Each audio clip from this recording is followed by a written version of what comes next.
All right. So good morning, everyone. Thank you so much for joining us again for Mornings with Miller. Today, February 18th, we are welcoming Kabibi Springs, who Kabibi and I were actually together on the Thrive team a little while back.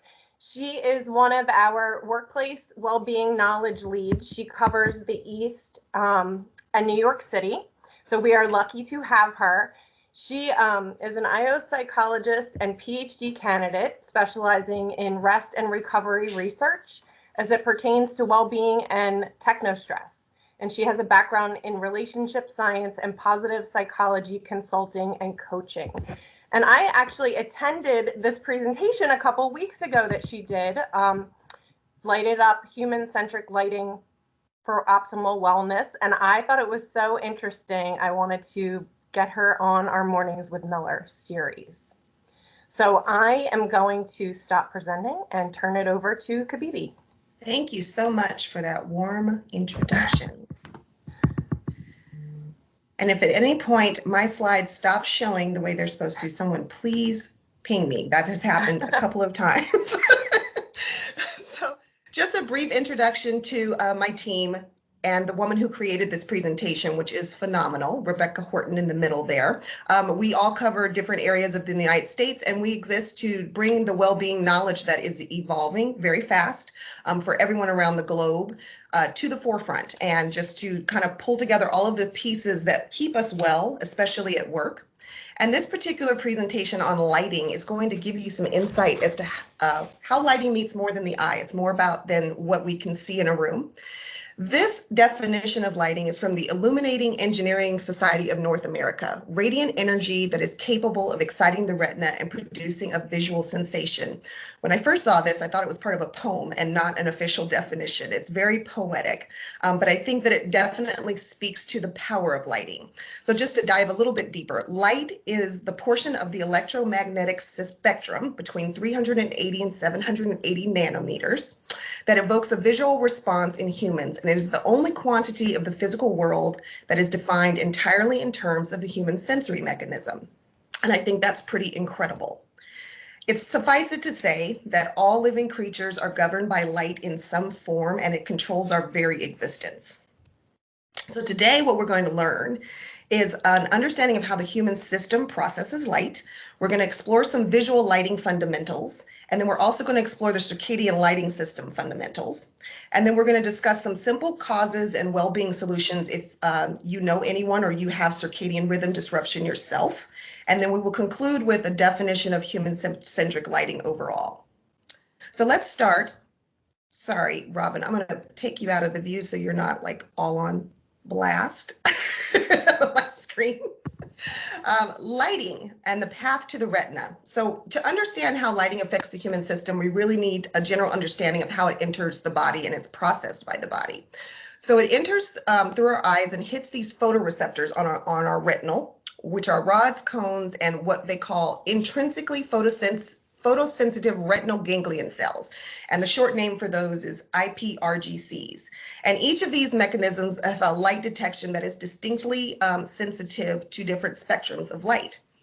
So the rods, they help to facilitate our peripheral vision and our vision when we're in very dim lighting situations, and they have a peak sensitivity to green-blue light.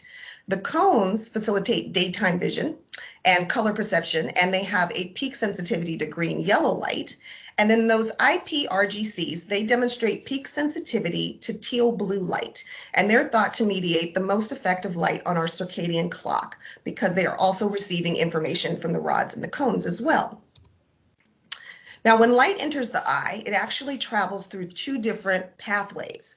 Our visual lighting path here is indicated by the blue path, and then our circadian lighting path is the green path.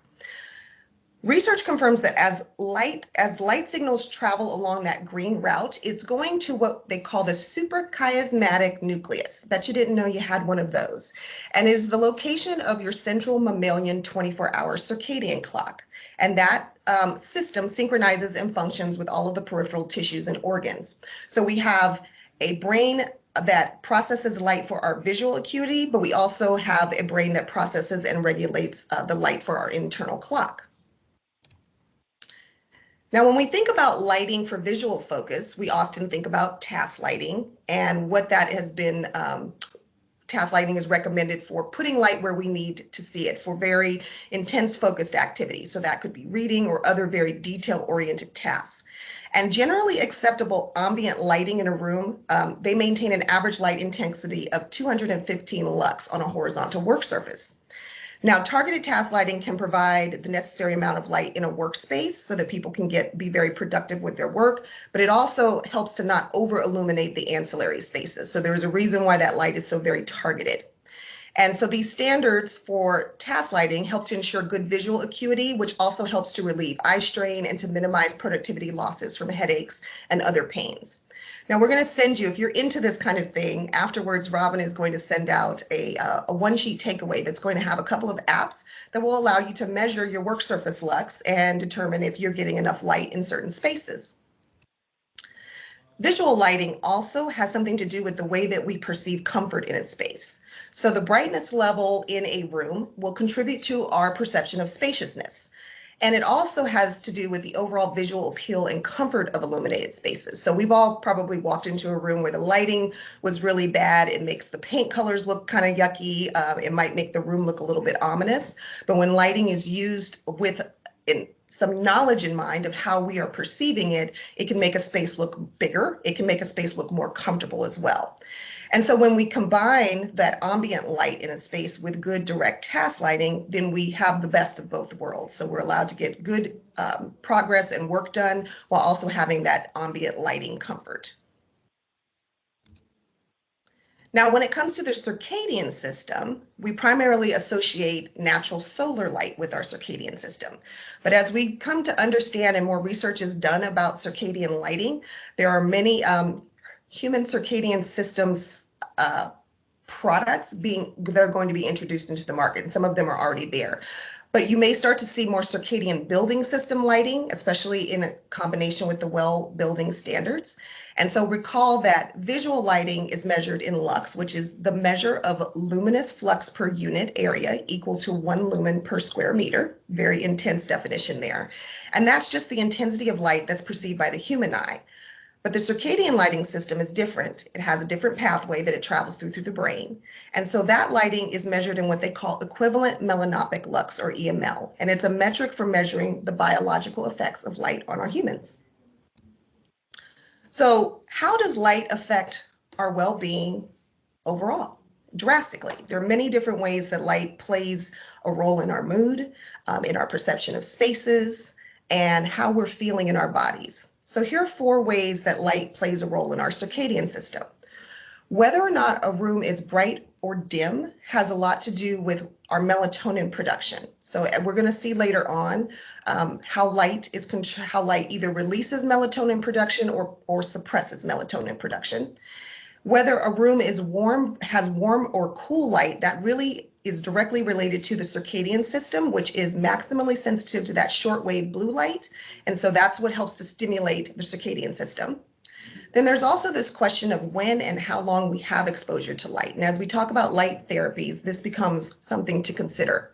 The longer that we are exposed to light, the more our melatonin is suppressed. So if you've ever been diagnosed with maybe a vitamin D deficiency, or you've been diagnosed with some melatonin imbalance, light therapy may have been one of the things that a doctor recommends, whether that's natural light, getting outside earlier in the day to help regulate your clock, or to invest in a light box therapy. Then there's also how much light we've received in the past. So visual lighting is very instantaneous. Either we can see or we cannot. Our brain perceives that light pathway and has an instant response. But when it comes to our circadian lighting system, that is much more cumulative. So it makes me think of the term, like if you have people who say, who work night shifts and they say, I need to catch up on some sleep. Really what they're saying is that I need to get my circadian system back into a better balance. And that may take some time. It's not going to be as instantaneous because we don't necessarily make up what we've lost. So in context, some of these factors relate to the fact that the Institute of Medicine reports that about 50 to 70 million North American adults have a chronic sleep or wakefulness disorder. So this has become a key element to trying to help regulate systems that people feel are broken in themselves and they want to get back on better track. It might be dependent on where you're living geographically and how much light exposure you have during the day there and how that changes seasonally. But it also may have something to do with if you're a night shift worker and what your exposure is to light at different times of the day. So let's take a look at this circadian clock rhythm and how it's controlling our body rhythms. And I find this to be extremely fascinating. One, we have to remember that our primal ancestors lived outdoors. So at our optimal best, we are designed to thrive when our systems are governed by nature. So if you've, I went to a, what do they call it, a getaway recently. And one of the things that they promote very heavily is this big picture window that you can keep open, which will allow you the opportunity to wake up when the sun comes up and then to put yourself to sleep when the sun goes down, which is very natural. So just recognizing the fact that some people do not have access to that natural light, sunrise and sunset every day. And so that can kind of help you to reset yourself, but it also just makes us feel good to get back into that natural rhythm. So starting at noon and moving forward on the clock, we'll note that our best coordination tends to happen around 2:30. So I've challenged myself to start doing some yoga during that time frame because I could use all the help I can get. And then our fastest reaction times tend to be around 3:30. This is a long part of the day has already passed, so what maybe our bodies are just then catching up. And it makes sense that we start to experience our best muscular strength around 5 o'clock. And then highest blood pressure, if you monitor your blood pressure, 6:30 would be a good time to check and see where you are for the day. And that we experience our highest body temperature around 7 o'clock. Now that melatonin suppression, which melatonin controls and regulates our sleep, that starts to happen around 9 p.m. So melatonin is released, signaling to your body that it's ready to start getting prepared for bed. And around 10 p.m., LGI is the lower gastrointestinal intestines start to suppress so that we can get a good night's sleep. What disturbs me most is that after having been in bed for hours, my deepest sleep is only happening around 2 a.m. And then my lowest body temperature is around 4:30. And then right around the time when we're supposed to wake up, we start to get a sharp rise in our blood pressure around 6:45. So that may be another good time to check our blood pressure. And then melatonin suppression starts again around 7:30 because now it's time for you to wake up. So you don't need that. And then your lower gastrointestinal intestines start to re-engage around 8:30. Highest testosterone level at 9. That's when we should feel the most energized and awake. And then highest alertness following at 10 a.m. So if we know this about our natural 24-hour clock, this can also dictate some of the activities that we do throughout the day. It might help us to make some better decisions about what we might engage in throughout the day to get the most out of those activities. So what happens when we have what they call a broken circadian clock? Studies have found, they've done some studies in mice, and what they found is that chronic disruption of most basic day and night cycles, so not, the occasional sleepless night, but very chronic wakefulness and chronic sleeplessness, it can lead to weight gain even when there is the same diet controls. It can lead to some impulsivity, slower thinking, and other physiological and behavioral changes just from the fact that we're just not getting enough sleep. And so our clocks are a little bit off. And that would make sense because our bodies have a natural rhythm in which it's supposed to operate. And so whenever that disruption happens, we should expect to see some changes in our behavior and our feeling in our body. So what can we do? What kinds of things are we doing that naturally sabotage those 24-hour circadian clocks? Outside of shift work and jet lag, which are different things, the most common disruptors of circadian rhythm deficiency is a deficiency of daylight and excessive technology use or tech light in the evening. So deficient light in the day is when reduced sunlight due to seasonal disruption or poor building design causes a drop in our serotonin levels. And this serotonin is a chemical or a neurotransmitter that really affects our mood. So if you're feeling a bit cranky in the mornings, that might be because it's dark outside. So whenever we have that clock shift, when the clock, I love getting that extra hour. I do not like that when I wake up in the morning, now it's going to be dark. And I don't like that after I get off work, it's also going to be dark. So that's a case of seasonal light disruption that we deal with every year. Additionally, if we have a habit of using technology late in the evening, whether it's the TV, the computer, or our cell phone, we are exposing ourselves to extra light that the body really doesn't need. So if you've ever had any sleeplessness disorders and you've talked to a professional about how to get yourself back on track, that is usually one of the first questions that they will ask you, and they will make a recommendation for you to kind of shut that down earlier in the evening and find something else to do that doesn't introduce additional light into your system. So this all has to do with melatonin production, and melatonin is called, its nickname is the darkness hormone. So it needs darkness in order to activate properly, and then it shuts back off once light is introduced into our environment. So being able to regulate that on your own can make some significant shifts in how you're feeling if you feel like you are sabotaging your circadian rhythms. Now, light therapy is a new therapy that has been finding a lot of success to solve a lot of problems when it comes to a broken circadian clock.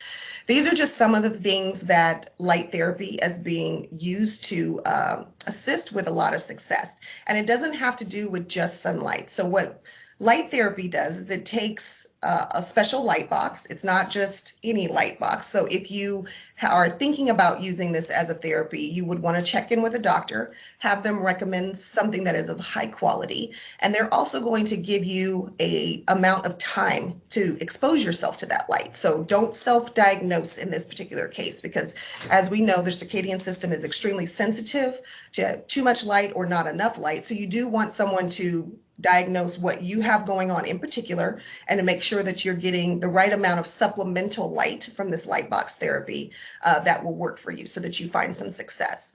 But they're finding that it has been extremely beneficial when it comes to sports performance, helping to night shift workers to regulate their sleep patterns, even though that they are working against the natural cycle of light.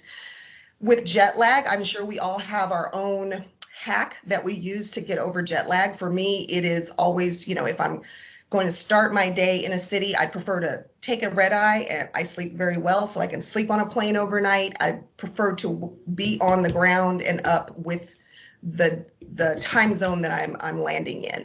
And that really helps me to get back on track and to get to bed at a regular time. It actually just sets my clock right to whatever clock I'm on. Adolescents, they need sleep to facilitate all of the growth pattern that is happening with them psychologically and physically. And so any disruptions in adolescent sleep can be very detrimental in the long run. So helping adolescents to regulate their sleep patterns and showing them the importance of getting that under control while they are young so that they don't suffer from that as adults. As we get older, our sleep patterns shift again. So light box therapy can help to regulate some of the things that we might be missing as we get older in life. It helps babies get off to a great start, or those that haven't gotten off to a great start, to heal and to grow in a healthy manner. And then we talked about seasonal affective disorder and then helping to regulate our sleep disorders as well. So it is definitely something that you might want to look into, getting a prescription for a light box, especially if you are in an area where the light gets very diminished during certain parts of the season, and you start to feel that in your mood, your behavior patterns, or even physiologically in your body. This can be something that is of help. My colleague actually just moved from sunny California to somewhere on the West Coast, but in a very different climate, much darker, a lot more snow. And so she's been using this to help her to regulate her seasonal affective disorder, and it's been quite successful.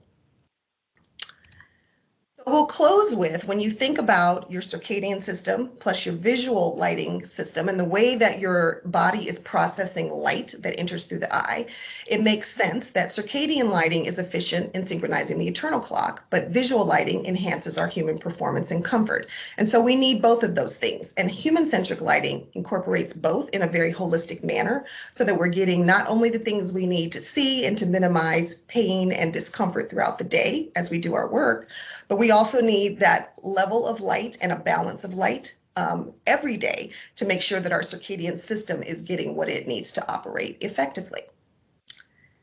Thank you so much for your time today. I will take any questions if there are any. Yeah, feel free to take yourselves off of mute or put questions in the chat. Thanks, Julia, for that getaway information. I'm definitely going to look at that. We also had one of our designers, Alex, she had a doctor recommend a Verilux light, and she put the link in there about the light therapy lamp box for winter. Fantastic. Hi, Khadija. I had a question. A lot of electronics now allow you to switch from blue light to a yellow light for evening viewing, and I'm wondering how effective that really is. So we didn't come across any research kind of corroborating that fact, but I would say that there's a ton of research being done right now to understand how we can expand our knowledge base on lighting and hack it so that it works to our benefit. So I would say it's very similar to blue light glasses for the computer.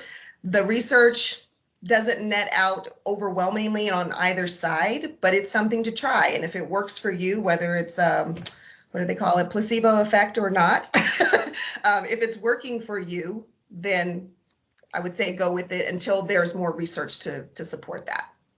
I see. I don't think it can hurt. But overall, I will say that knowing that melatonin is the darkness hormone and that's what's going to help you to go to sleep, it would probably be best to eliminate as much light as possible, which can be hard. Because sometimes we use those devices to help put ourselves to sleep. Good. Thanks so much. You're welcome.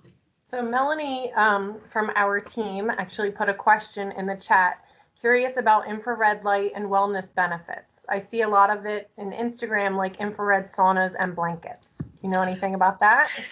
I don't know anything about it from a research perspective, but I do use infrared lighting. I know people who I use infrared lighting for stress relief and go to a sauna and use the light therapy in different ways.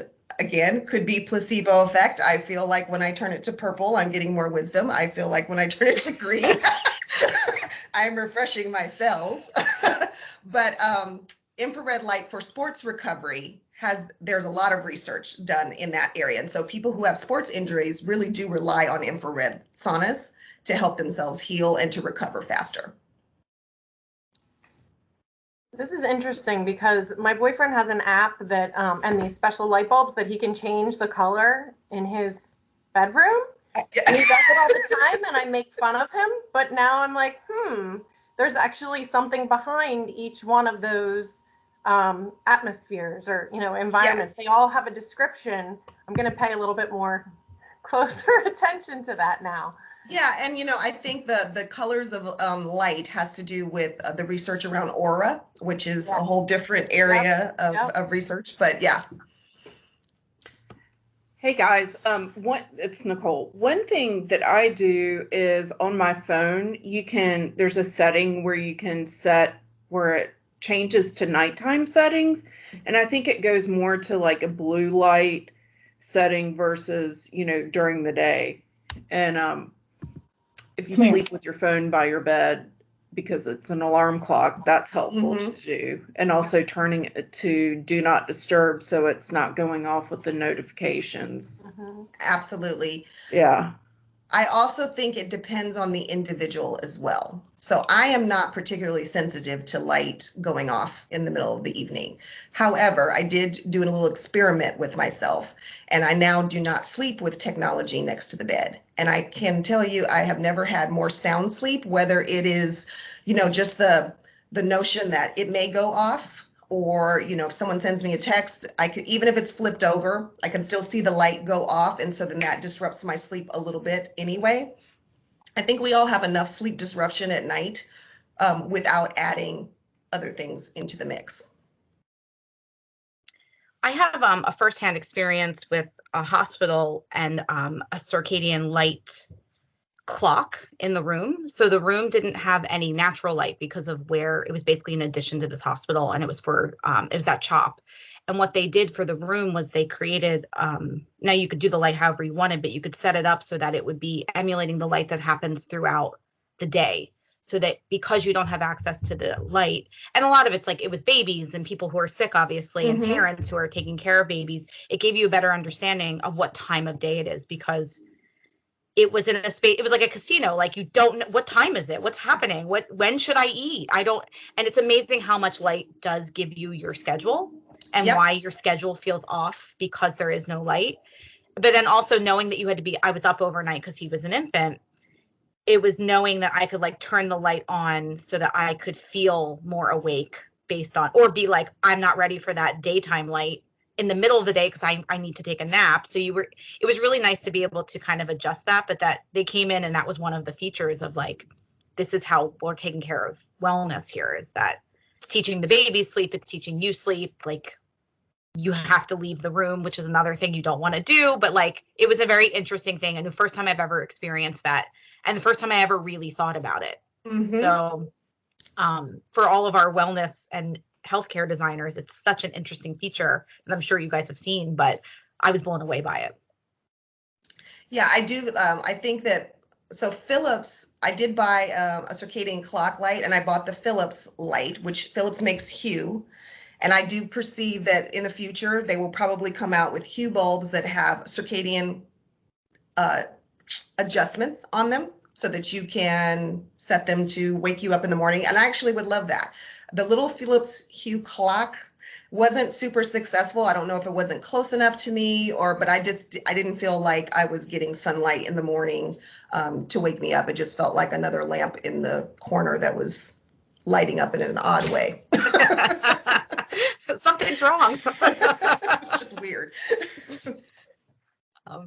Yes, we have another thing about talking about sleeping with a mask to stop disruption from light. I'm really light sensitive too, so if something goes off in the middle of the night, like and sound, something could like blow up. I'd be sleeping, but if I see a flash of light, I'm done. So I feel Melanie on that mask situation. Yeah.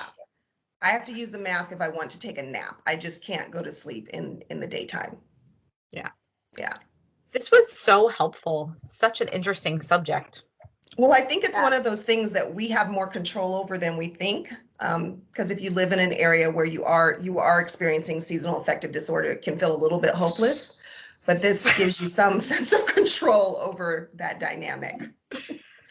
February is the shortest and longest month in this region. I'm probably everywhere. I just feel like this is the month I go, why do I live here? What's happening?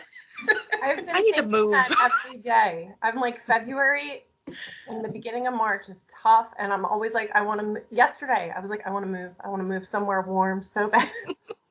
Yeah, see, that wouldn't be very helpful right now, though. Look at Texas. I know. Yeah, right. I know. They didn't see that one coming. Horrible. True. Unless anyone has any more questions or comments, I just wanted to mention, so our raffle prize for this week will be your choice of one of these task lights. We felt that was appropriate for this week. And next week, we will have Perrin Siegel from DWR Contract, and she will be sharing some wonderful information and product from DWR. So thank you, everyone, as usual, for joining us. We appreciate it, and hopefully we will see you next Thursday for Mornings with Miller again. And thank you, Kabibi. That was so great. Thank you for having me. It was nice to meet everyone.